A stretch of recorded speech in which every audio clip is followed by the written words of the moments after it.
our life-saving work. Art Galoon and Jack Mesher, two board members, each having served in many roles, compassionate, passionate pro-lifers, have a message and a request for you this evening. Good evening. Thank you, Marion. My name is Art Galoon, and I am not the oldest, but the longest serving current board member of Dubuque County Right to Life. No, that's all right. I'd like to introduce my speaking mate. This is Jack Mesher. He is the youngest and newest board member of Dubuque County Right to Life.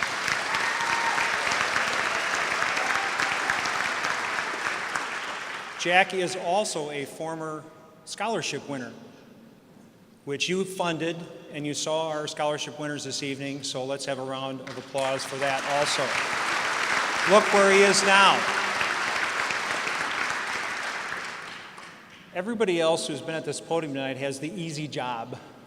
They get up and make jokes and introduce everybody and tell all the great things. And I've been in this position before about asking for money. Jack is the newest one. He had no idea, so it was easy to drag him up here. Sean has given a great talk, and as a fellow 100% Irishman, I loved his story about humility. And I told him our family motto is humility, without a doubt, our greatest virtue. Only the Irish could say that. And Sean, just in line with that, I want you to know I was down here in front when you were done with your excellent talk, and I actually stood up to come up here with Jack. I think everybody thought I was starting a standing ovation. So just so you know, I was just getting up to come up here. If you would, and it was nice to have you stand up because everybody got the blood flowing for the few minutes that Jack and I will be up here. If you would, there's a packet on your table. If you're a table captain, please take it out and hand out to everyone this little flyer. This is the donation flyer. We're going to be totally honest tonight. This is about giving money to the cause that you're here for. And it's the top part we're going to talk about right now, the Life Dinner donation part. And I want to offer to you, whether you're a returning person to this event, whether you're new, whether a friend asked you, whoever you are, in the next few minutes, find yourself on this card. How do you find yourself on this card? And I want to suggest how to do that. Oh, Kate, thank you. Throw it all up there, Kate. Let's throw it all up there. To find yourself on this card and where you should give and why you should give, find yourself in this group. You're here somewhere, and I know you're here because everyone in this room has friends, even though we're Right to Life people. We have friends, believe it or not. So I would submit to you, our strongest urge is self-preservation. Our second strongest is to do things for the people we love and our friends. So if you're here tonight, are you here for your children? So tomorrow when they say to you, if they're living in a different city, I went to the Right to Life dinner last night and I gave a bunch of money, and here's why. Because for an hour and a half, I heard great things they're doing all around the area, how they're educating about all the life issues. If you're a grandparent, are you here for your grandchildren? So you can say, there's an organization that started in 1986 in the basement of St. John's Church in Peosta, Iowa. And you know what they're doing now? They're producing coloring books, pro-life coloring books for my grandchildren. Imagine that. That costs money. This beautiful little thing is going to go to Ella Grace Galoon in Minneapolis in a week. And in it, it's beautiful. And it has all the coloring pictures about her family and her grandparents and her great-grandparents and her little sister. And it's things like that that you can say, I gave because this is what they're doing for me and my family, the people I care about the most. Your parents, if you have elderly parents, one thing we haven't talked too much about tonight, but that is the next big wave coming, it's already here, is end-of-life education. When your parents have end-of-life decisions to make, or they go into a home, or somewhere where someone has the discussion with you, how should we take care of your parents? Aren't they going to sign a DNR order? Should we resuscitate them? You have to be educated enough to have an intelligent discussion and say, I want you to take care of my parents the way I want to be taken care of, with love and concern and compassion. And don't scare them by saying, don't sign that DNR order, because if you do, then I'll come in and I'll give you the CPR and I'll break your ribs, and you really don't want to go through that.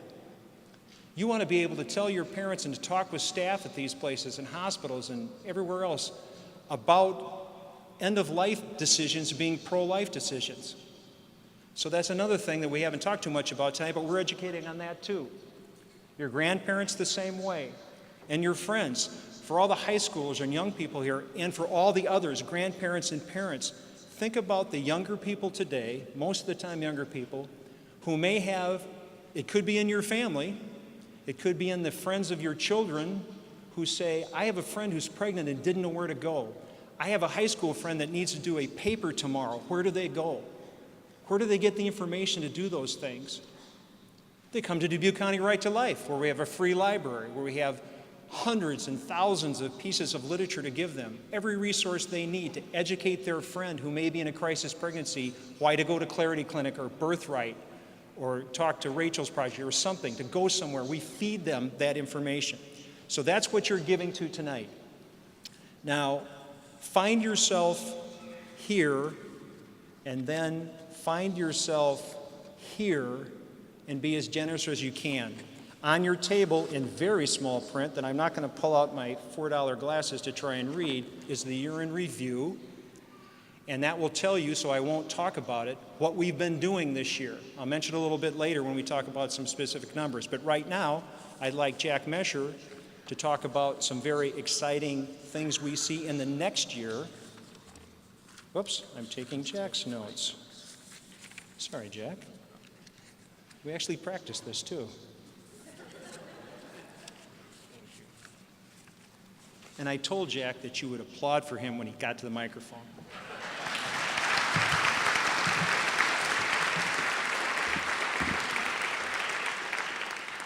Thank you so much. I missed a board meeting a couple months ago. You don't want to miss a board meeting when they pick who's doing this in the lifetime. So I was volunteered, and I'm very happy and thankful for the opportunity to address you and beg for your money. Thank you. Also, it would be appropriate for me to thank you all for enabling Dubuque County Right to Life to be an organization that really impacts people's lives. We're a very respected organization within the Dubuque area, and further, I'd like to personally thank you for really helping to raise me in a way, to give me an appreciation for life that I probably would not have gained elsewhere. So I thank you very much for impacting my personal life.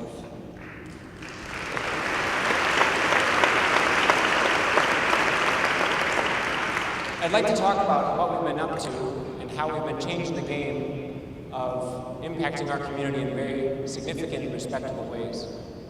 Last year around this time, you may recall that the Iowa Board of Medicine took up a ruling on telemed abortion in Iowa. Telemed abortion is what Planned Parenthood does as a way of delivering abortion to rural areas. And I want to say that Dubuque County Right to Life was exceptionally influential in educating the state, and that we're able to boast resources. Very good, thank you. We're able to boast resources that are quite extensive and very well regarded. Marian Borick, our executive director, used to sit on the Iowa Board of Medicine, and she was able to go down with Connie Hardy and address the Iowa Board of Medicine and to convince them, along with our advocates and our companions of other pro-life organizations around the state, to ban telemed abortion. Dubuque County Right to Life played a significant part in banning telemed abortion. Unfortunately, that is currently being taken up by the courts, and so we pray that they too would affirm the work of the Iowa Board of Medicine. Over the year, we did some math, and we calculated that people who encounter pro-life speakers from Dubuque County Right to Life is about 5,000 individuals attend a physical speech by a pro-life leader from our organization. And so we're very proud of the fact that we are able to participate in the community in this way. The second thing I'd like to point out, slide change please, Kate, is our web audience. This is something that's kind of hip and happening. This is my perspective that I get to bring to the board. A way that we approach the culture and meeting people where they're at is that many young people who encounter crisis pregnancies are young and on the web. They're not always right in the presence of our physical resources. They're not always next to a person who can give them. So a way that we encounter them is we've been able to specifically focus ads to appear to certain types of people on the internet. Kate, if I could have, thank you. So we have 3 ads. These are 3 of our 9 ads running right now on Facebook. And so these are appearing to very targeted audiences. The I'm pregnant, I need help ad appears to women who are ages 13 to 35 in eastern Iowa. And that will appear to any woman, and Facebook works really cool, and it identifies trends. So we can pinpoint who needs these ads. Other ads we have will celebrate the culture of life, will lead people to resources on just how beautiful life is. Life is ads. And the third ad we have is funded by the Protest Planned Parenthood Committee, and that will educate people on the horror of abortion. And the nice thing about that one is that one will appear on abortion supporters' Facebooks. So it's a very good way of infiltrating a culture that would probably not otherwise be listening. The third thing I'd like to point out that we've successfully done this year is the Going Natural Conference, and this is a really big deal for Dubuque County Right to Life. This is a way that we've been accredited and certified as a legitimate organization which is capable of doing educational work not only for pro-life people, but for the average person, the average professional on the street who would not otherwise be inclined toward pro-life understandings. The Going Natural Conference, I can put up the bullets, thank you, was the first accredited class that we offered at Dubuque County Right to Life. As an educational institution, we were certified by the Iowa Board of Nursing to offer continuing education credits, specifically on the topic of contraception, natural methods, and further abortifacients and how they negatively impact physically, scientifically, the woman's body and the relationships and the dynamics that exist there. This was a very wonderful conference. 35 nurses attended, 50 people total, many community leaders were able to take this information and use it in their places of work, and it was regarded as a very significant scientific, it was very exact. It was really quite something to experience. Further, along with the day, they did a presentation at Loras College for young people, and it was very well attended. To have this kind of new way of doing education, a really recognized and professional way of encountering people, of educating leaders to influence our wider community, we're able to boast a very successful pro-life influence in anywhere that people will listen to us, in any location people would listen to us. I'll take the next one. Scholarships. Let's have another round of applause for our scholarship winners tonight.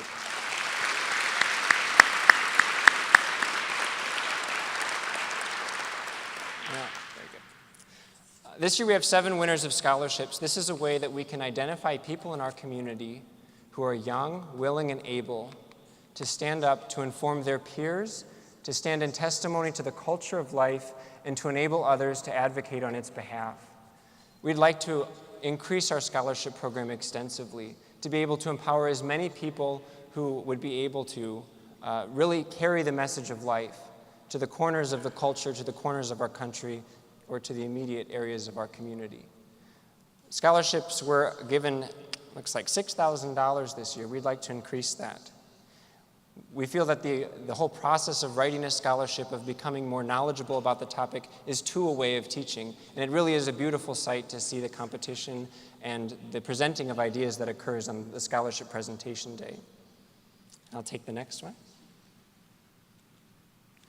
This one is a really fun project we did this year, again unique from previous years, is we have had a legislative workshop day, and we took a big bus down to Des Moines, and we had students who were getting extra credit because they missed some global classes, and we had a number of community members who are really interested in how can I impact legislation, how can I educate my legislators on what I know to be true, on what we know to be the truth, and how can we approach them in a way that we're invited, that they're listening.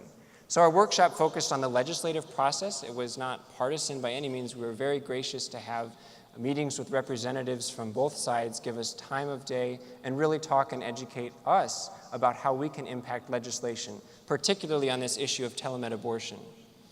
This is the type of thing that we'd like to do going forward, these educational events that are really instilling in people skills, knowledge, and other ways of communicating the culture of life to everyone.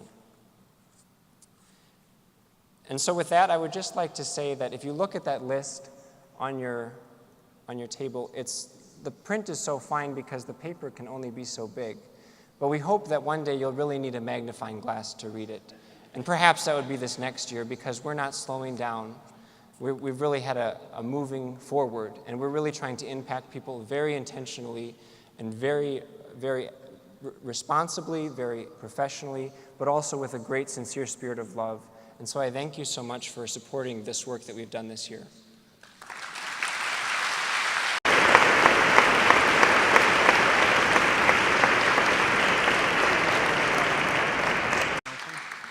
Okay, all right. Thank you, Jack.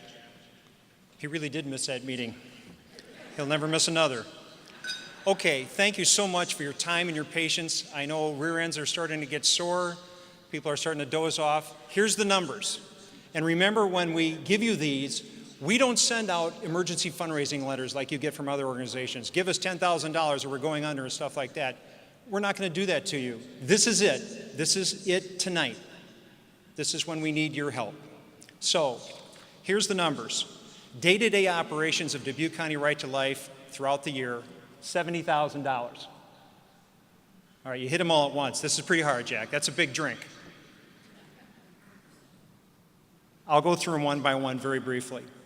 That's paid staff. Marion Bork, Trina Hinchin, Kate Mante, who's over here. When you call, we answer 5 days a week, just like a regular business. When you want education right to life, when you have information you need, when you want to send somebody somewhere, you can say, call Dubuque County Right to Life, the phone gets answered. So that's the building, utilities, insurance, maintenance, staff for 1 year. Secondly, Life is billboards. The beautiful billboards you see around, Gary talked about, those cost $35,000 a year. But I'll tell you, when I was filling up my gas tank at the corner of Asbury and JFK and watched that sign rotate, along with doctors' ads, other businesses, and ours came up 2 or 3 times in the space of about a minute, I was very proud, and you should be proud. Because like Marion said, when people come through to educational materials, $32,000. When Jack spoke, we've had over 100 speaking engagements so far this year, courtesy of you. It's 5,000 people so far this year, counting tonight. Think about that.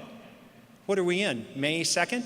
5,000 people so far in person, to say nothing about the web contacts and so forth. But when you go there, we need free literature to hand out to high school students, college students. We go to the University of Dubuque, Clark College, Loras College, all the community events. With the Chamber of Commerce, we're there with that Say Yes to Life sign with free literature. That's $32,000 a year. Planned Parenthood protest, that is radio and newspaper ads, $8,000. The newsletter goes out to 3,000 households every month, $11,500. Speakers, once we write Sean his check for $10,000, we're going to need another 10. That's not true. Sean is an example of a kind of speaker we get here. And we have Respect Life Month and other events where we have nationally recognized speakers come. Most of them, like Sean, ask for very little travel expenses. They're great people, and I think you heard a great message tonight. We'd like to continue to do that this year. Thank you. Sean, that's for you. Future conferences. We're going to do another Going Natural conference with Jack. Had the details on, $10,000. Radio and Facebook, $9,000. That's actually pretty cheap for the number of people and the broad audience you can reach. The legislative workshop, we'd like to have 4 buses go down to educate our legislators. The Dubuque County Fair, $2,500. That's a